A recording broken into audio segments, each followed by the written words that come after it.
이사야 1장 10절에서 20절 말씀입니다. 제가 가진 성경으로 구약성경 968페이지입니다. 968페이지 이사야 1장 10절에서 20절 말씀 제가 봉독해 드리겠습니다. 너희 소돔의 관원들아 여호와의 말씀을 들을지어다. 너희 고모라의 백성들아 우리 하나님의 법에 귀를 기울일지어다. 여호와께서 말씀하시되 너희의 무수한 재물이 내게 무엇이 유익하뇨? 나는 순양의 번제와 살찐 짐승의 기름에 배불렀고 나는 숫송아지나 어린 양이나 순염소의 피를 기뻐하지 아니하노라. 너희가 내 앞에 보이러 오니 이것을 누가 너희에게 요구하였느냐? 내 마당만 밟을 뿐이니라. 헛된 재물을 다시 가져오지 말라. 분향은 내가 가증히 여기는 바요. 월삭과 안식일과 대회로 모이는 것도 그러하니 성회와 아울러 악을 행하는 것을 내가 견디지 못하겠노라. 내 마음이 너희의 월삭과 정한 절기를 싫어하나니 그것이 내게 무거운 짐이라. 내가 지기에 곤비하였느니라. 너희가 손을 펼 때에 내가 내 눈을 너희에게서 가리고 너희가 많이 기도할지라도 내가 듣지 아니하리니 이는 너희의 손에 피가 가득함이라. 너희는 스스로 씻으며 스스로 깨끗하게 하여 내 목전에서 너희 악한 행실을 버리며 행악을 그치고 선행을 배우며 정의를 구하며 학대받는 자를 도와주며 고아를 위하여 신원하며 과부를 위하여 변호하라 하셨느니라. 여호와께서 말씀하시되 오라 우리가 서로 변론하자. 너희 죄가 주홍 같을지라도 눈과 같이 희어질 것이요 진흥같이 붉을지라도 양털같이 희게 되리라. 너희가 즐겨 순종하면 땅에 아름다운 소산을 먹을 것이요 너희가 거절하여 배반하면 칼에 삼켜지리라. 여호와의 입의 말씀이니라. 아멘. 우리 옆에 분들과 인사합시다. 만나서 반갑습니다. 네, 다시 한번 인사합시다. 오늘도 큰 은혜 받읍시다.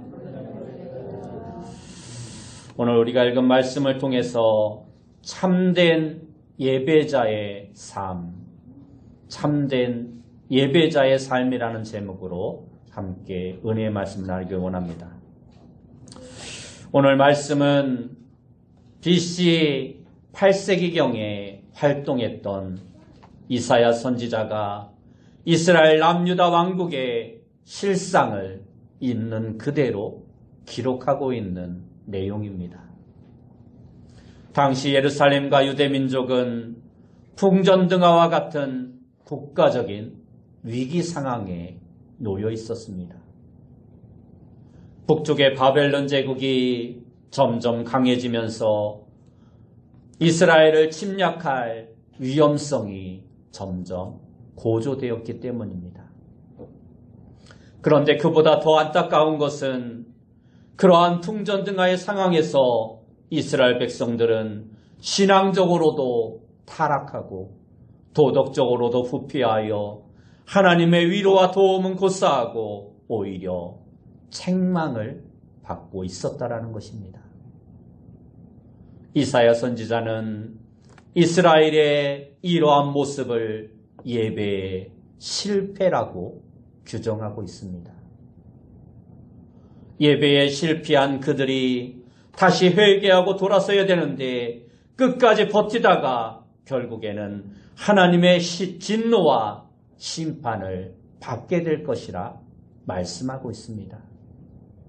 그것이 바로 BC 586년에 있었던 바벨론에 의한 예루살렘과 유다 왕국의 멸망입니다. 19세기 영국의 총리였던, 그리고 지금까지 영국 역사상 가장 위대한 총리로 알려진 글래드스톤은 나에게 예배의 자리가 대영제국의 수상 자리보다 더 존귀하다라는 말을 하였습니다. 그렇습니다. 하나님께 예배드리는 자리가 우리에게는 가장 귀하고 소중한 자리입니다. 그렇다면 오늘 우리도 헛된 예배가 아닌 참된 예배를 하나님께 드리는 자가 되어야 합니다. 오늘 본문은 참된 예배의 삶이 무엇인지를 우리에게 말씀해주고 있습니다. 먼저 참된 예배의 삶에 앞서 우리는 당시 남유다 왕국이 하나님께 드린 예배가 왜 거절을 당했는지 그 이유를 살펴볼 필요가 있습니다. 그 이유는 그들이 드리는 예배는 삶에 열매가 없는 형식적인 예배였기 때문입니다. 이사야 선지자 당시에 이스라엘 백성들의 영적 실상이 어떠했는가를 오늘 이사야 1장은 우리에게 잘 말씀해주고 있습니다. 특히 오늘 본문 10절에서 15절 말씀해 보면 당시에 이스라엘 백성들의 예배가 얼마나 엉터리였는가를 알 수 있습니다. 우리가 봐도 한심한데 하나님이 보실 때 얼마나 한심했을까 짐작이 되고도 남습니다. 10절 말씀해 보면 너희 소돔의 관원들아 여호와의 말씀을 들을지어다. 너희 고모라의 백성아 우리 하나님의 법에 귀를 기울일지어다 라고 말씀하고 있습니다. 소돔과 고모라는 우리가 잘 알고 있는 것처럼 죄악이 극도에 달했던 타락한 도시였습니다. 그런데 소위 하나님의 백성이라는 선민이라 일컫는 유다 백성들이 바로 그러한 모습이었다라는 것입니다. 관원들도 백성들도 모두가 다 똑같이 타락해 있었습니다. 그러니 하나님께서 그들의 예배를 받아들일 수 없는 것은 너무나도 당연한 일이었던 것입니다. 그래서 15절을 보면 너희가 손을 펼 때에 내가 내 눈을 너희에게서 가리고 너희가 많이 기도할지라도 내가 듣지 아니하리니 이는 너희의 손에 피가 가득함이라 라고 말씀하고 있습니다. 손에 피가 가득했다는 것은 그들의 죄가 너무나도 심각했음을 의미하고 있는 것입니다. 그들은 폭행과 살인과 부정과 부패, 거짓과 사기와 음란 등 말로 다 표현할 수 없는 죄악들을 범하고 있었던 것입니다. 그런데도 그들은 그러한 모습으로 성전에 나와서 하나님께 예배를 드리고 기도를 했던 것입니다. 본문 15절에 손을 펼 때라는 이 말은 예배의 자세를 표현하고 있는 말씀입니다. 다른 구절에도 보면 하나님이 그들의 제사, 즉 그들의 예배를 거절하셨다고 하는 내용이 기록되어 있습니다. 11절 말씀에 보면 여호와께서 말씀하시되 너희의 무수한 재물이 내게 무엇이 유익하뇨? 나는 순양의 번제와 살찐 짐승의 기름에 배불렀고 나는 숫송아지나 어린 양이나 순염소의 피를 기뻐하지 아니하노라 하고 말씀하고 있습니다. 너희들이 아무리 많은 재물을 들고 나와도 하나도 기쁘지 않다라는 것입니다. 그들이 하는 행동 하나하나가 다 지겹고 가증스럽다라는 것입니다. 또한 12절 말씀에 보면 너희가 네 앞에 보이러 오니 이것을 누가 너희에게 요구하였느냐?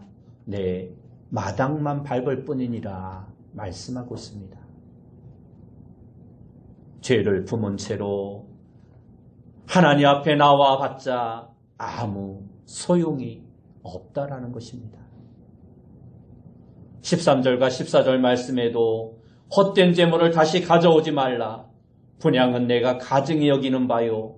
월삭과 안식일에 대회로 모이는 것도 그러하니 성회와 아울러 악을 행하는 것을 내가 견디지 못하겠노라. 내 마음이 너희의 월삭과 정한 절기를 싫어하나니 그것이 내게 무서운 짐이라 내가 지기에 곤비하였느니라 라고 말씀하고 있습니다. 이 말씀은 악을 행하면서도 그럴듯하게 제사를 드리거나 성회로 모이는 것이 하나님께는 가증하고 피곤하니 제발 그러한 행위를 그만두라는 것입니다. 이 말씀을 보면 지금 이스라엘 백성들의 종교적인 행위 그 자체에는 크게 흠이 없습니다. 하지만 하나님이 그들을 이렇게 책망하시는 이유는 그들의 마음속에 참된 신앙이 없었기 때문입니다. 예배의 삶과 그들의 일상의 삶이 너무나도 달랐기 때문입니다. 그들은 겉으로는 하나님께 열심히 예배를 드렸지만 마음은 여전히 죄 가운데 있었습니다. 이처럼 철저한 회개가 없이는 아무리 화려하게 예배를 드린다 할지라도 하나님은 그러한 예배를 결코 기뻐하시지 않는다라는 것입니다. 순종과 헌신이 없는 예배는 오히려 하나님을 조롱하고 하나님을 모독하고 하나님을 경노하게 하는 것입니다. 한마디로 표현하면 이스라엘 백성들의 죄는 하나님 중심의 신앙생활이 아니었다라는 것입니다. 그래서 죄를 지어도 하나님을 두려워하지 않고 예배를 드려도 늘 위선적인 모습만 보였던 것입니다.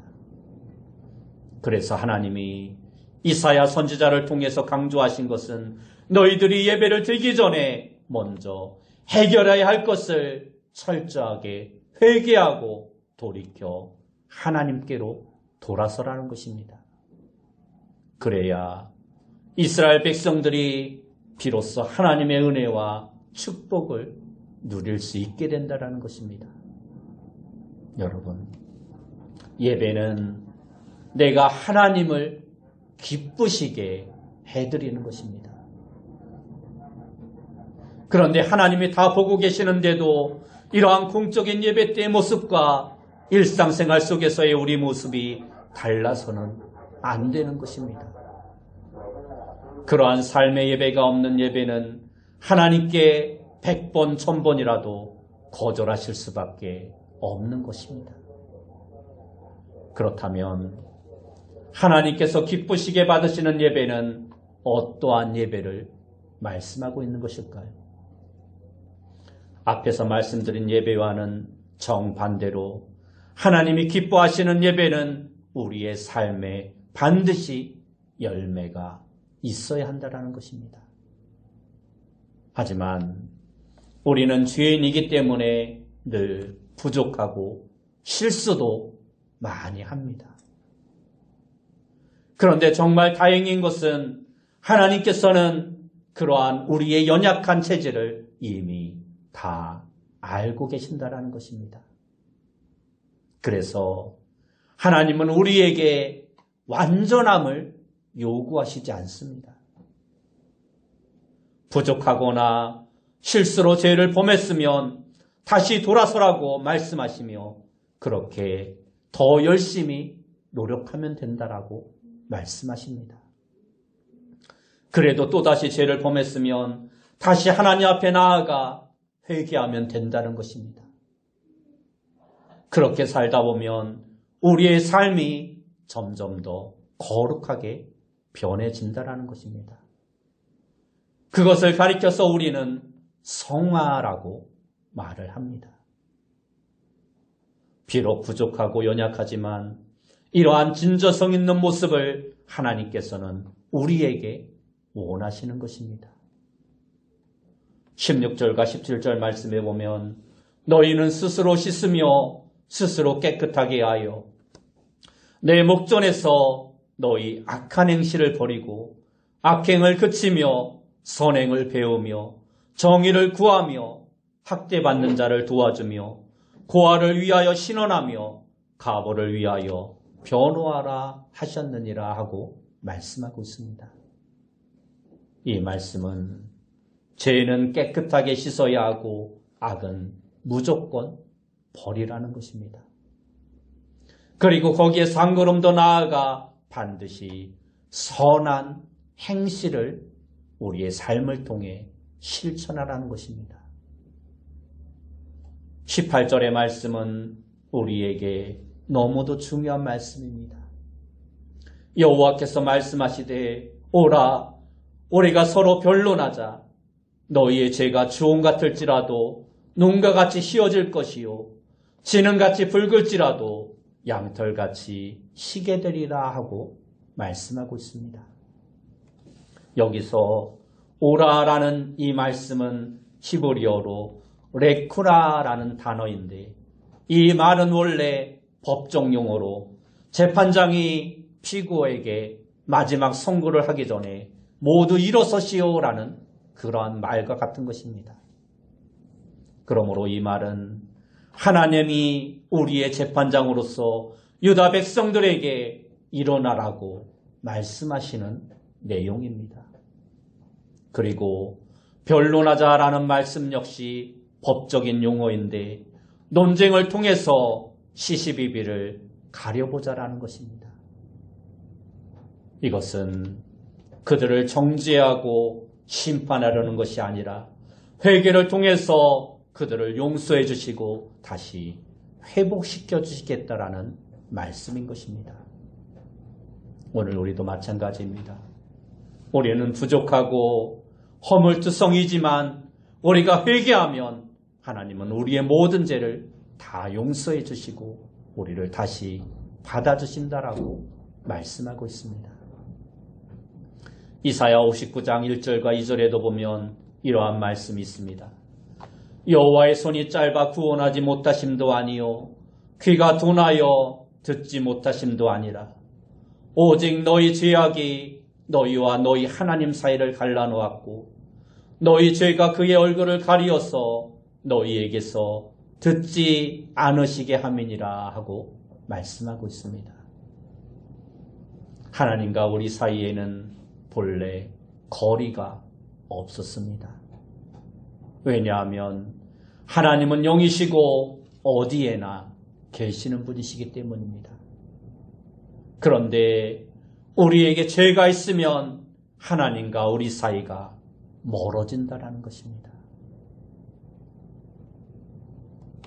예수님도 산상수훈에서 이와 비슷한 말씀을 하셨습니다. 마태복음 5장 23절과 24절에 보면 그러므로 예물을 제단에 드리려다가 거기서 내 형제에게 원망들을 만한 일이 있는 것이 생각나거든 예물을 제단 앞에 두고 먼저 가서 형제와 화목하고 그 후에 와서 예물을 드리라라고 말씀하고 있습니다. 형제와 먼저 화목을 이루고 난 다음에 하나님 앞에 나와 간구하라는 것입니다. 그래야 그것이 참된 예배가 하나님이 받으시는 예배가 되어줄 수 있다는 것입니다. 아무리 작은 죄라고 할지라도 그것이 영적으로 방해가 된다면 먼저 용서를 구하고 그 죄의 문제를 해결하는 것이 우리에게 먼저 있어야 한다는 것입니다. 더 나아가 우리가 말씀에 순종하는 삶이 하나님을 기쁘시게 하는 것입니다. 이것이 바로 하나님께서 원하시는, 하나님께서 기뻐하시는 참된 예배인 것입니다. 오늘 본문 19절과 20절 말씀에 보면 너희가 즐겨 순종하면 땅에 아름다운 소산을 먹을 것이요 너희가 거절하여 배발하면 칼에 삼켜지리라 하고 말씀하고 있습니다. 이 말씀은 바로 이러한 자세가 예배의 성공과 실패를 좌우할 뿐만 아니라 우리 인생의 성공과 실패까지도 좌우함을 말씀해주고 있는 것입니다. 여러분, 행복은 멀리 있는 것이 아니라 우리 가까이에 있습니다. 우리가 행복해지기 위해서 가장 먼저 해결해야 되는 것이 바로 내 영혼이 잘 되는 것입니다. 성경은 영혼이 잘 될 때 우리의 범사가 잘 될 것이라 말씀해주고 있습니다. 화분이 존재하는 이유는 아름다운 꽃을 피우기 위해서입니다. 그런데 화분만 깨끗하게 닦아주고 꽃에는 물이나 비료를 주지 않는다면 이것은 참으로 어리석은 일입니다. 우리의 영혼은 꽃과 같고 우리의 몸은 화분과 같은 것입니다. 그런데 내 몸에는 관심을 많이 가지면서 정작 내 영에 무관심하다면 그러한 사람은 절대로 아름다운 꽃을 피울 수 없는 것입니다. 예수님은 마태복음 6장에서 목숨을 위하여 무엇을 먹을까, 무엇을 마실까 염려하지 말라. 목숨이 음식보다 중하지 아니하며 몸이 의복보다 중하지 아니하냐. 너희는 먼저 그의 나라와 그의 의를 구하라. 그리하면 이 모든 것을 너희에게 더하시리라 말씀하고 있습니다. 이 말씀은 우리의 영적인 문제가 해결되면 다른 모든 문제들도 다 해결해 주신다는 하나님의 약속의 말씀입니다.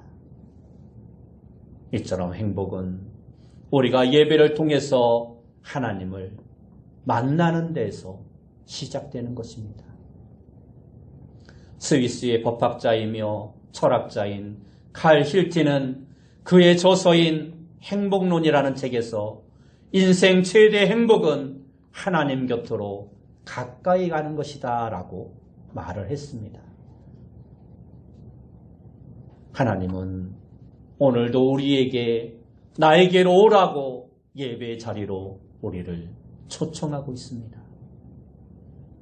우리가 그 말씀에 응하여 하나님께로 나아가기만 하면 하나님이 우리 인생의 문제를 해결해 주시고 우리에게 참된 행복을 허락해 주시는 것입니다.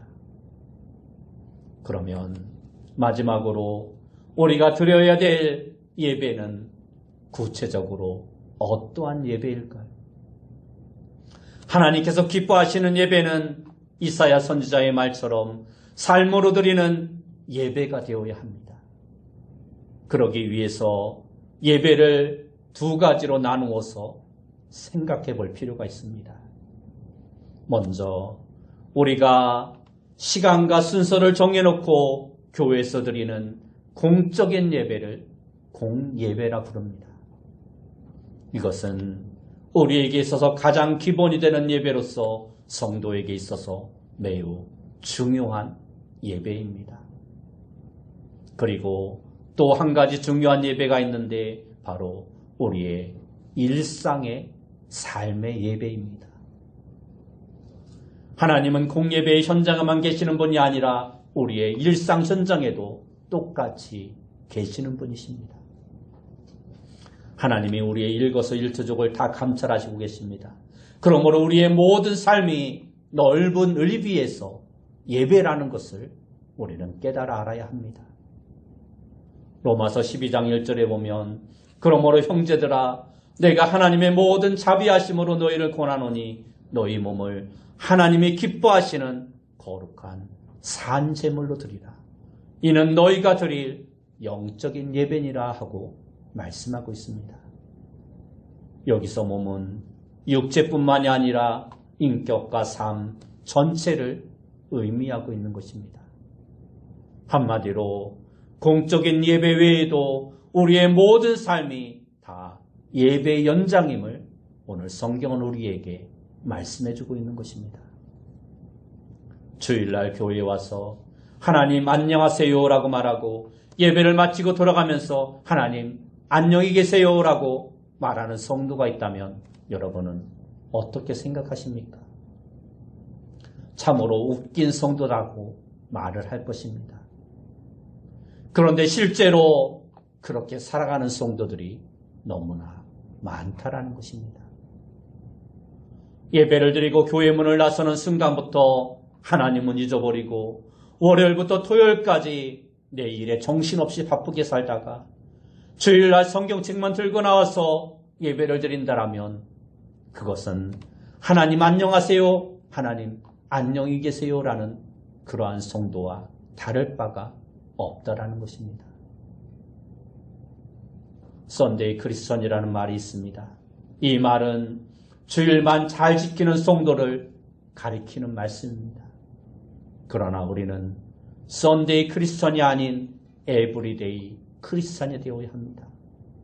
월요일에도 화요일에도 수요일에도 목요일에도 날마다 우리의 삶이 하나님께 예배로 드려지는 삶이 되어야 합니다. 그러면 우리가 하나님이 기쁘시게 받으시는 산재물, 다시 말해 삶으로 드리는 예배가 되기 위해서 구체적으로 어떠해야 할까요? 첫째로 우리는 말씀에 순종하는 자가 되어야 합니다. 로마서 12장 2절 말씀에 보면 너희는 이 세대를 본받지 말고 오직 마음을 새롭게 함으로 변화를 받아 하나님의 선하시고 기뻐하시고 온전하신 뜻이 무엇인지 분별하도록 하라 하고 말씀하고 있습니다. 이 말씀은 세상을 본받지 말고 하나님의 뜻을 분별해서 항상 말씀대로 살라는 것입니다. 성도들은 설교를 들으면서 그 말씀을 들은 대로 살아가는 자가 되어야 합니다. 그렇게 살아갈 때 우리의 삶이 산 제물로 온전히 하나님을 예배하는 삶의 예배가 되어줄 수 있는 것입니다. 두 번째로 우리는 맡은 일에 충성하는 자가 되어야 합니다. 우리 모두는 가정에서도 교회에서도 직장에서도 각자 맡은 일을 충성스럽게 감당하는 자가 되어야 합니다. 교회 안에서 하는 일만이 하나님의 일이 아닙니다. 죄를 짓는 일 말고는 세상에 살면서 우리가 하는 모든 일이 모두가 다 하나님의 일인 것입니다. 그러므로 우리는 어떠한 자리에 있든지 그 일을 통해서 하나님께 영광을 돌리고 하나님을 기쁘시게 하는 자가 되어야 합니다. 고린도전서 10장 31절에 보면 그런즉 너희가 먹든지 마시든지 무엇을 하든지 다 하나님의 영광을 위하여 하라고 말씀하고 있습니다. 그러므로 우리는 교회에서 일뿐만이 아니라 우리에게 맡겨진 모든 장소, 모든 곳에서 하나님의 영광을 위해 우리에게 주어진 일들을 충성스럽게 감당하는 자가 되어야 합니다. 세 번째로 우리는 선을 행하는 자가 되어야 합니다. 우리가 생활 속에서 아무리 작은 선행을 실천해도 하나님은 그것을 보고 기뻐하십니다. 히브리서 13장 16절 말씀에 오면 오직 선을 행함과 서로 나눠주기를 잊지 말라. 하나님은 이 같은 제사를 기뻐하시느니라 라고 말씀하고 있습니다. 다시 말해서 우리가 생활 속에서 행하는 작은 선행이 곧 하나님이 기쁘시게 받으시는 예배라는 것입니다. 네 번째로 우리는 복음을 전하는 자가 되어야 합니다. 베드로전서 2장 9절 말씀에 보면 그러나 너희는 택하신 족속이요 왕같은 제사장들이요 거룩한 나라요 그의 소유가 된 백성이니 이는 너희를 어두운 데서 불러내어 그의 기이한 빛에 들어가게 하신 이의 아름다운 덕을 선포하게 하려 함이라 하고 말씀하고 있습니다. 이 말씀을 보면 우리 그리스도인들을 가리켜서 왕같은 제사장이라 말씀하고 있습니다. 여기서 말하는 제사장은 바로 예배자입니다. 그런데 그 제사장이 어떠한 일을 해야 한다고 말씀하고 있습니까? 너희를 어두운 데서 불러내어 그의 기이한 빛에 들어가게 하신 이의 아름다운 덕을 선포하게 하려 함이라 하고 말씀하고 있습니다. 이 말씀은 우리 그리스도인들이 복음을 전하는 증인이 되어야 함을 말씀해주고 있는 것입니다. 예배자는 공적인 예배뿐만 아니라 삶 가운데에서 복음의 증인이 되는 삶을 살아가는 자가 되어야 하는 것입니다. 예배가 우리의 삶의 가장 중심이 되어야 합니다. 우리의 예배가 형식적인 예배가 되지 않도록 마음을 담아서 예배하는 자가 되어야 합니다. 그리고 위선적인 예배가 되지 않도록 모든 삶을 하나님께 드리는 자가 되어야 합니다. 하나님은 일꾼보다 예배자를 찾으시는 분이십니다. 그러므로 우리 모두는 일꾼이 되기 전에 먼저 참된 예배자가 되어야 합니다. 여러분 모두가 하나님이 기뻐하시는 참된 예배자의 삶을 살아가는 귀한 성도님들이 되셔서 늘 하나님을 기쁘시게 하는 귀한 성도님들이 다 되시기를 예수님의 이름으로 축원합니다. 기도하겠습니다. 사랑하는 주님, 우리 모두가 참된 예배자가 되어 언제 어디에서나 하나님을 기쁘시게 하는 삶을 살아갈 수 있는 귀한 성도님들 다 되어줄 수 있도록 인도하여 주옵소서. 예수님의 이름으로 기도드리옵나이다. 아멘.